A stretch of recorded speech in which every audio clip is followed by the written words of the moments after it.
As requested by one of my student, so we are going to begin with this system of the accounting, base of the accounting. So what is that? There are two bases of the accounting. Could you see bases and the bases? There are two bases of the accounting. How many bases? Two base of accounting.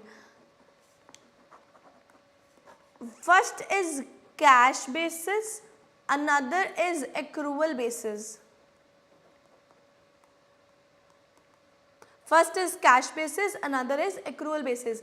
When we talk about the cash basis, only and only cash transaction would be recorded.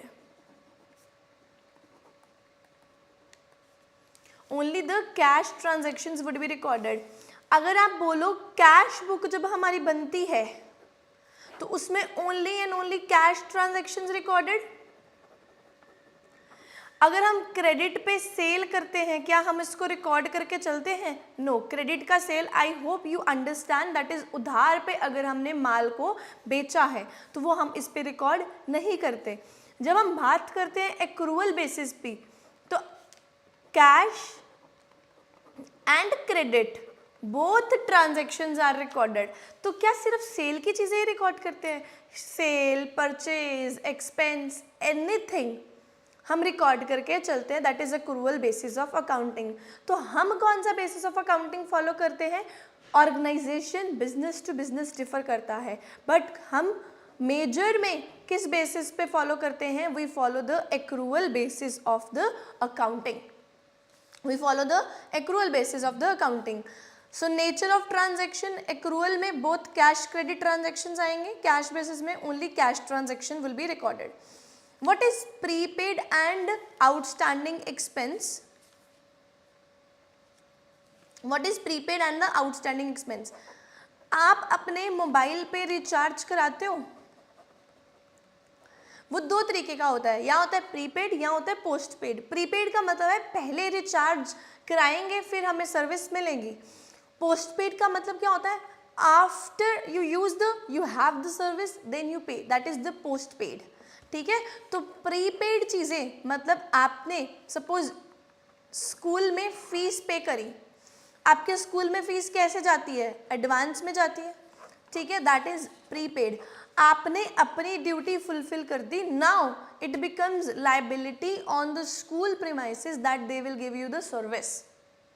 तो कहने का मतलब एक के लिए asset होता है, दूसरे के लिए लाइबिलिटी होती है. एक के लिए क्या होता है? एसेट. दूसरे के लिए क्या होती है? लाइबिलिटी. एसेट किसके लिए? आपके लिए. Why? Because you made the payment. ठीक है. लाइबिलिटी किसके? लाइबिलिटी किस केस के लिए? जिसने रिसीव किया. क्यों liability? Because he has the obligation to pay. What is obligation? मतलब अब उसे चुकाना पड़ेगा. ठीक है, उसने रिसीव कर लिया तो उसे चुकाना पड़ेगा. For example this is you and this is me. आप मेरे पास आए और बोला कि मैम मुझे अकाउंट्स का सिलेबस कंप्लीट करवा दो. इन रिटर्न आपने मुझे मनी दे दी. ठीक है, तो मेरी ये रिस्पॉन्सिबिलिटी है आपको सिलेबस कंप्लीट कराना. तो मतलब मेरे लिए क्या है? लाइबिलिटी. आपने जो मुझे मनी दी है वो आपके लिए क्या है? एसेट है. आपके लिए क्या है? Kind of investment, because you are going to receive some kind of the service from me. So prepaid and the outstanding expenses are accounted in the profit and loss. और प्रीपेड कैश बेसिस में prepay कर दिया, outstanding है वो उसको हम adjust नहीं करते. क्यों? क्योंकि आपने एडवांस में क्या कर दिया? एक्सपेंसेस को बुक कर दिया. Similarly accrued income and will be not adjusted. तो ना ही एक्रूड इनकम. देखो ये है एक्सपेंस का पॉइंट, ये है इनकम का point. Here expenses and income जो एक्रू हो चुकी हैं उनको हम रिकॉर्ड करके चलेंगे. Here neither expenses nor advances will not be recorded, will not be adjusted. Why? Because it is cash basis of accounting. Cash आएगा तो रिकॉर्ड करेंगे, कैश नहीं आया तो रिकॉर्ड नहीं करेंगे. प्रॉफिट एंड लॉस, फिर उसके बाद correct profit and loss ascertain किया जाता है, बिकॉज इसमें कैश और क्रेडिट ट्रांजैक्शंस बोथ होती हैं, यहाँ पे एसर्टेन नहीं किया जाता because it only records the cash transactions. Technical knowledge. Accrual basis of accounting requires technical knowledge as many adjustment like prepaid, outstanding, capital, revenue are required to be made. Because prepaid में क्या होता है ना, the things go into the profit and loss. Outstanding में भी क्या होता है, the things go into the profit and loss as well as adjusted in the balance sheet. As well as adjusted in the balance sheet. So technical knowledge is required what needs to be treated. But here only when the cash, बहुत simplified है, cash आएगा record करेंगे, cash नहीं आया record नहीं करेंगे. So not require much technical knowledge, that is required the accrual basis of accounting. Legal position, companies act 2013 में बताया गया है कि हम accrual basis of accounting he follow करते हैं. Majorly companies in India follows the accrual basis of accounting, but cash basis of accounting is not recognized in the Companies Act 2013. I think these 5 points are enough. ठीक है, we can proceed. Now this is the question. Cash basis of accounting, accrual basis of accounting. Cash basis में सिर्फ cash आएगा तो हम record करेंगे. Accrual basis में cash हो क्रेडिट हो वी विल रिकॉर्ड. तो हमें बताना है प्रॉफिट और अर्न, प्रॉफिट अर्न किया है कि लॉस इनकर किया है. तो सबसे पहले कैश वाला, यहाँ पे कैश और एक्रूअल दोनों में कंसीडर होगा. यहाँ पर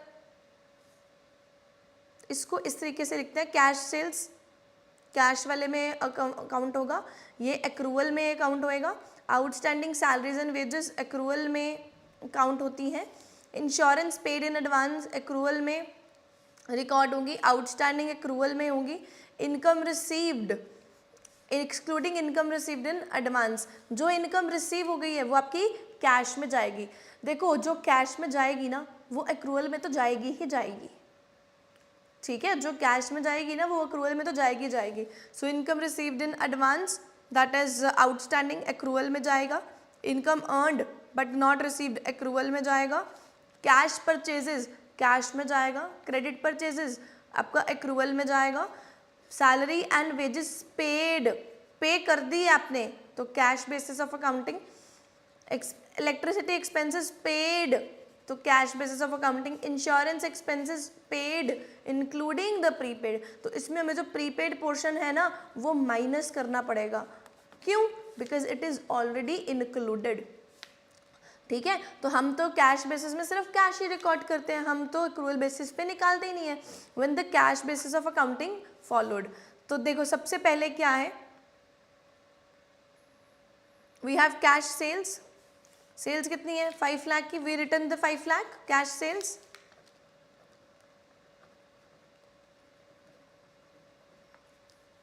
उसके बाद हमें क्या करना है, ऐड इनकम. कौन से तरीके की इनकम थी, यहाँ पे पेड पेड पेड है मतलब खर्चा, एक्सपेंस की ही बात है. यहाँ पे रिसीव्ड इन एडवांस है, right. Could you see income received in advance. तो ये जो इनकम रिसीव्ड इन एडवांस है, पैसे तो आ गए ना, 1000 आया एक, और हमें income earned income received excluding the income received in advance. तो इसमें इनकम रिसीव्ड एडवांस में नहीं है, मतलब हमें इनकम तो रिसीव हो गई. We received 5000 and the 1000, 5000 and the 1000. Total करिए इसको 5,06,000. कुड यू सी 506,000 आ गया. नाउ सारे के सारे ये थी हमारी इनकम का पार्ट. अब आएंगे खर्चे. यहाँ पे सबसे पेड पेड पेड, ये 3 खर्चे तो हमारे कंसीडर होंगे ही होंगे. 44,000, 11,000 एंड 10K. 44 प्लस 10 54, 54 प्लस 10 64, 65,000 का ये खर्चा तो रिकॉग्नाइज होगा ही होगा. प्लस हमने कैश पे परचेज करी थी, that was of 2,75,000. 2,75,000 45,000. So 2,75,000, 44,000, 11,000, 10,000, 3,40,000. Sales में से आपको सारे के सारे खर्चे, मतलब सेल्स नहीं, हम इनकम बोल सकते हैं, हम इसको रेवेन्यू बोल सकते हैं. तो रेवेन्यू में से आप सारे के सारे एक्सपेंसेस को माइनस कर दोगे, you will get the profit. तो 506 3,40,000 का खर्चा, कमाया 5,06,000, उड़ाया 3,40,000, तो आपके पास 1,66,000 का प्रॉफिट आ चुका है माय डियर स्टूडेंट्स. ठीक है. उसके बाद during this, okay, when we talk about the accrual basis, तो हमें क्या करना है, हर चीज की अकाउंटिंग करनी है. 5 lakh plus 2 lakh 7 lakh outstanding salaries and wages would be added. ठीक है. हमेशा याद रखना, आउटस्टैंडिंग चीज़ों को ऐड करते हैं और एडवांस वाली चीज़ों को माइनस करते हैं. तो जो आउटस्टैंडिंग वर्ड आपने पढ़ा, तो इसको क्या करोगे, plus. Insurance paid in advance, तो माइनस. और सिमिलर आप क्या करना, इसको सीक्वेंस वाइज करना. कैश सेल्स एक्रूअल बेसिस में प्लस, क्रेडिट सेल्स प्लस, तो ये हो जाएगा रेवेन्यू आ गया अभी तक आपका 7 लाख का सेल्स में. Salaries plus, paid in advance minus, outstanding है तो प्लस करोगे, इनकम रिसीव्ड है तो प्लस करोगे, इनकम रिसीव्ड इन एडवांस है तो माइनस करोगे, अर्नड बट नॉट रिसीव तो प्लस करोगे, कैश परचेजेस माइनस करोगे, क्रेडिट परचेजेस माइनस करोगे. क्यों परचेजेस को माइनस किया, kind of expense, because we income some kind of the expenditure. Salaries paid minus, expenses paid minus, insurance expenses minus. Paid है ना, that's why paid चीज़ों को हम क्या करके चलते हैं, माइनस करके चलते हैं. तो ऊपर से बिल्कुल सिमेट्री वाइज, जो मैं आपको बोल रही हूँ प्लस, उसको प्लस करना, जो अब मैं बोल रही हूँ माइनस, उसको माइनस करना, you will get the answer. Am I clear? Then we have something, this some sold goods 5 lakh की, 70% क्रेडिट सेल्स है, तो मतलब टोटल गुड्स आपने सेल करी 5 लाख की, ये है टोटल गुड्स, जिसमें से 70% क्या है, क्रेडिट पे है, तो 30% किस पे होंगी, ऑब्वियसली ऑन द कैश. तो 5 लाख का 70% करो और 5 लाख का 30% करो. तो अगर मैं 5 3 ज़ा 15, 1,50,000 would be your cash purchases, and बाकी की रिमेनिंग किस में आ जाएंगे, 3.5 लाख आपके पास आ गया क्रेडिट परचेजेस. सोल्ड है ना, सेल्स.